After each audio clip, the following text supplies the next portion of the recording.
Baik teman-teman, di video sebelumnya kita sudah membahas tentang COVID-19 dan bagaimana pengaruh lingkungan terhadap terbentuknya atau suburnya virus-virus tersebut.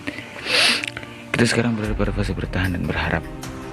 Pandemik ini menciptakan satu situasi yang berdampak kepada kehidupan manusia. Semua sisi kehidupan manusia menjadi terbengkalai. Semenjak penerapan social distancing ataupun lockdown beberapa wilayah atau negara, wabah ini memberikan dampak terhadap perekonomian nasional ataupun global. Hal ini seperti yang dikatakan Kepala Penelitian Makro Global di Oxford Economics, bahwa dari perspektif ekonomi, masalah utama bukan hanya jumlah kasus COVID-19, tetapi tingkat gangguan terhadap perekonomian dan langkah-langkah penahanan. Pandemi ini menciptakan berbagai imbas atau dampak kepada sistem serta produk ekonomi global, mulai dari penurunan perkiraan pertumbuhan ekonomi, melambatnya aktivitas manufaktur, gangguan jasa layanan seperti bisnis retail, restoran, penerbangan, dan layanan jasa lainnya yang mempertimbangkan kebutuhan konsumen. Harga minyak yang turun. Pengurangan aktivitas ekonomi global telah menurunkan permintaan minyak, menjadikan harga minyak anjlok ke posisi terendah dalam beberapa tahun terakhir. Juga kejatuhan pasar saham. Pandemik ini menyita kebiasaan normal kita dalam beraktivitas, seperti berpergian, berbelanja, menuju sekolah, ataupun tempat kerja. Kita diarahkan untuk tenang di rumah, serta melakukan berbagai aktivitas dari rumah kita masing-masing. Untuk saat ini, kita masih bisa bernafas atau berusaha bertahan, walaupun dengan keadaan yang terbatas. Tetapi bagaimana dengan saudara-saudara kita yang kurang beruntung? Saya jadi teringat sebuah berita yang mengguncang nurani saya ketika membaca tentang keadaan kehidupan masyarakat kecil India akibat lockdown. Nasib para TKI yang kurang mendapat perhatian ataupun proteksi ekonomi. Dan di tengah wabah ini, kita dihadapkan pada pilihan untuk bertahan diri dengan sikap egois atau bahu-membahu untuk menghadapi pandemi ini. Banyak dari mereka yang kurang beruntung sedang menangis dan berteriak di balik pandemik ini. Kesusahan mereka begitu terasa akibat berbagai gangguan serta krisis ekonomi yang saat ini sedang terjadi. Mereka yang berharap pada penghasilan sehari-hari nampaknya adalah korban terparah dalam situasi ini. Tetapi semenjak membaca pemberitaan serta melihat bagaimana usaha besar negara dengan menggelondongkan dana yang tidak sedikit guna menjamin kehidupan masyarakatnya, juga berbagai donasi yang deras berada dari postingan-postingan yang semakin humanis ketika saya mengutak-atik beranda di sosial media saya, sepertinya wabah ini membangkitkan sisi manusiawi kita. Presiden Jerman Frank-Walter Steinmeier menyampaikan pandangan yang berbeda dari pemimpin dunia lain. Ia menolak memberi label bahwa virus corona COVID-19 sebagai perang. Bagi Presiden Steinmeier, perjuangan melawan virus corona merupakan ujian bagi kemanusiaan. Presiden Jerman ini mengungkapkan, pandemik ini bukan sebuah perang. Negara-negara atau tentara tidak saling melawan satu sama lain. Ini adalah ujian kemanusiaan. Krisis ini mengeluarkan yang terbaik dan terburuk dari diri manusia. Mari kita tunjukkan yang terbaik dari diri kita. Di tengah pandemik ini, sisi kemanusiaan kita dipertanyakan. Sisi manusia kita diuji. Sejauh mana kita bisa peduli dan sejauh mana kita mau terlibat. Mungkin teman-teman akan bertanya, apa yang bisa saya sumbangkan? Saya susah. Saya paham itu. Tetapi kebaikan tak selalu berwujud uang. Hal paling sederhana, doa. Hal ini mungkin terdengar sangat sederhana. Tetapi kekuatan emosional dan dorongan spiritual adalah kekuatan yang dibutuhkan para pejuang yang mengorbankan segala dari apa yang mereka mampu untuk kebaikan umat manusia. Tetapi doa kita tak bisa egois. Doa kita tak bisa keluar hanya untuk kepentingan diri kita sendiri. Seperti doa yang terucap atas sebuah kekesalan akibat wabah ini menyita kenyamanan kita. Itu doa yang tidak tulus. Dan bagi saya, itu doa yang mubazir. Mungkin teman-teman akan berkata, apakah tidak boleh membuang kekesalan?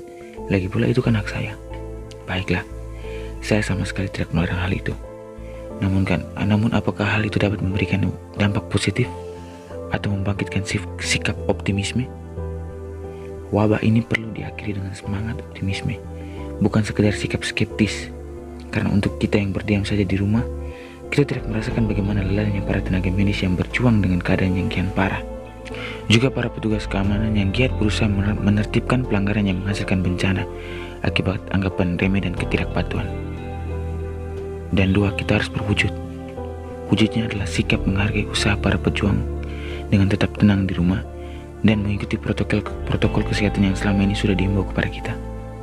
Itu adalah salah satu kebaikan yang dapat membantu kita menghadapi wabah ini. Bagi kita yang berlebihan, bisa membagi apa yang lebih dari diri kita kepada orang lain yang berkekurangan. Sekali lagi, pemberian kita tak selamanya harus dalam bentuk dana. Informasi yang kita berikan, juga pengetahuan yang kita peroleh, dapat kita bagikan kepada orang-orang. Gunakan ponsel kita dengan bijak. Berikan hal yang bermanfaat dari keterbatasan yang kita punya. Namun ingat, berita yang kita miliki haruslah berita yang terbebas dari penipuan serta kebodohan. Kita kaji dulu beritanya, kemudian kita berikan agar berita itu dapat memantik semangat optimisme dalam menghadapi wabah ini. Kita sumbangkan kebaikan kita, tak apa walaupun itu terlihat kecil. Yang terpenting, hal yang kita berikan berasal dari hati nurani serta tulus kita berikan. Dunia tetap butuh persatuan dalam menghadapi pandemi ini. Atau mungkin ini adalah sebuah ujian untuk kita. Ujian untuk mempertanyakan tentang tujuan kehadiran manusia di dunia, mempertanyakan tentang tujuan hidup manusia di dunia, serta tanggung jawab apa sebagai manusia yang diberi mandat terhadap dunia ini. Para pejuang medis sudah berguguran. Kepatriotan mereka sebagai pejuang harus dihargai, dan semangat pelayanan mereka harus kita teruskan. Ada juga relawan yang setiap hari mengumpulkan donasi serta pasukan kebutuhan untuk dibagikan. Berikan sedikit penghargaan kepada mereka. Hargai perjuangan mereka. Saya paham dengan kondisi kontekstual kesusahan yang kita alami masing-masing. Saya merasa negara tidak bisa berjuang sendiri. Semua bantuan serta program yang diberikan oleh pemerintah, saya rasa tetap kurang dan sia-sia jika masyarakat masih memiliki tingkat apatis yang tinggi. Kita juga harus waspada dan prihatin dengan penurunan ekonomi negara kita. Mari kita bangun rantai solidaritas, rantai kesadaran, agar wabah ini dapat kita hadapi dengan bijak. Kita dapat mencontoh negara Cina. Ketika pandemi ini berlangsung di negara tirai bambu tersebut, beberapa provinsi yang tidak terlalu berdampak seperti Shandong mendonasikan kebutuhan pangan untuk provinsi lain. Selain itu, ketika terjadi penyebaran virus, partisipasi semua pihak dilibatkan dalam penanganan virus ini. Strategi yang diterapkan adalah one-to-one assistance mechanism, yaitu satu provinsi harus membantu provinsi lain yang terdampak. Saya sadar keadaan ekonomi negara mereka dan negara kita berbeda. Namun ada satu pelajaran yang perlu dipetik dari hal tersebut, yaitu persatuan. Mereka saling membahu-membahu dan bersatu melawan bencana tersebut. Kita bisa lakukan hal ini dalam skala yang lebih kecil di lingkungan kita masing-masing. Mungkin hal ini terdengar susah, namun di saat seperti ini, kebaikan kecil dari kita sangat bermanfaat untuk melawan bencana ini. Kita semua perlu penggerak. Kita semua butuh suatu kesadaran untuk memberikan hal positif dalam perjuangan melawan pandemi ini. Kita menghadapi ujian yang mesti kita hadapi dengan persatuan. Namun persatuan yang saya maksud bukanlah sekedar persatuan fisik, tetapi persatuan batin. Niat yang kuat untuk saling menyemangati, juga saling membantu. Niat untuk menghargai pengorbanan para pejuang, dan niat untuk memberikan kemampuan terbaik serta kebaikan tertulus dalam menghadapi wabah ini. Jangan biarkan dunia semakin dingin dan rasa tidak peduli.